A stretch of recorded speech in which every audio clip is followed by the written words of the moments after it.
In a news alert tonight, right now, a Columbia man is in custody after holding a woman against her will and barricading himself in his apartment. Good evening, I'm Marissa Hollowed. Joey Parker has the night off. Police were able to get the man out of his apartment at the Greens off Clark Lane just within the last few hours. ABC 17's Dana Clemens was there as the situation unfolded. And Dana, it started as a domestic disturbance. Marissa, it did, and the details of that disturbance are still a little unclear, but police heard reports the suspect may have had a knife and held the victim in his room for several hours.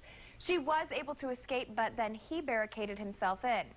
After she got out, she called her family in New York, and the New York Police Department called the Columbia Police Department to tell them what was going on.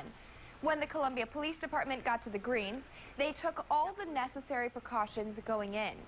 When I arrived on scene, police were getting out a riot shield, a canine unit, and a bullhorn to take up with them to the apartment.